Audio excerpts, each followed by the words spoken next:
on a lonely highway is no longer being investigated as a murder, despite his gruesome injuries.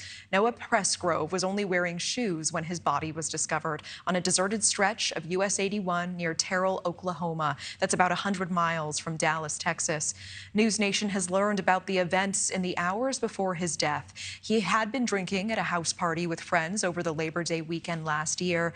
The 19-year-old had also rolled an ATV that he was driving with friends earlier that day. He returned to the house after that accident. He got in a fight with his girlfriend, and then he left, never to be seen alive again. Now, Presgrove suffered a fractured skull, broken ribs. His teeth were knocked out, scattered near his body. Tuesday, the county's medical examiner revealing his cause of death as multiple blunt force injuries. While the report answers how he died, the manner of death, what caused those blunt force injuries, remains a mystery. Also this week, after almost 8 months of silence, the Oklahoma Highway Patrol, who is leading this investigation, gave its first update saying that they are not investigating his death as a murder. But the investigation is not over. Earlier tonight, I had the chance to speak with Noah Presgrove's sister, Madison Rawlings. Here's part of that interview. I would like to ask you how you and your family are doing first. How are you coping with all of this? We're pretty strong. I know that we are a resilient group for sure. So I think we're handling it as best as that we can and just trying to stay hopeful and optimistic. Hopeful and optimistic. What are you hoping the outcome will be? What does that look like going forward? I'm just hoping that we get it all tied up and we get everything solved and all the questions that we're needing. I'm hoping that it's way less intense that we can't imagine it to be. Yeah. I hope that we find out that Noah went fast and that he wasn't in a situation where it would have been a lot worse. Does it make sense? What questions do you have surrounding what happened?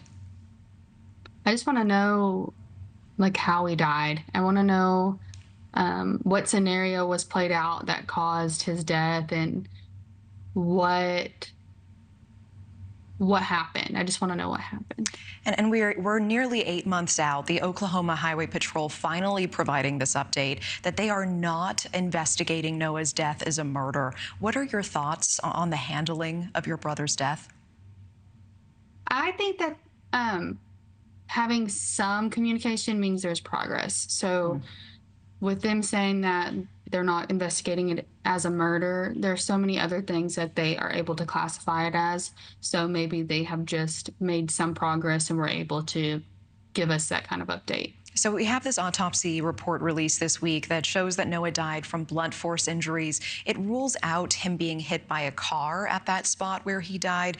He was basically found unclothed. He was hit in the head, broken ribs. His teeth were knocked out.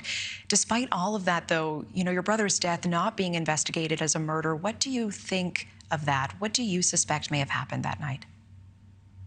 Well, I don't want to just point my finger at anybody that I think could be involved or have any theories that are victimizing other people too, because in the end, Noah had passed away and nothing makes sense to us. So I don't really like to just throw theories out there, because if you follow the Justice for Noah Facebook page, you will get plenty of those. You can find plenty of theories everywhere, but I do think that something happened at the party that he was attending the night before, and I just think that people know and they need to speak up. Tell me more about that. What do you suspect may have happened at that party? And we know that one of your family members told NewsNation he believes foul play was involved. Do you agree with that?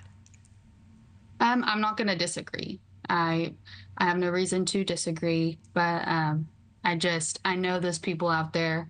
They claim to be Noah's best friends. They claim to love Noah, and I hope with my whole heart that that is actually what happened, is that they were not involved at all. But at this point, I can't rule it out. What is your message for people tonight who maybe were at that party, people who had their phones out, taking images, taking photos, who may have seen something and are not saying anything? What is your message to them tonight? I just hope that they can find it in their hearts to just do the right thing. And if you're doing the right thing, then that's all that we can ask of you. Thank you for watching. Go to newsnationnow.com to find News Nation on your television provider. And don't forget to click the red subscribe button below to get more of News Nation's fact-driven, unbiased coverage.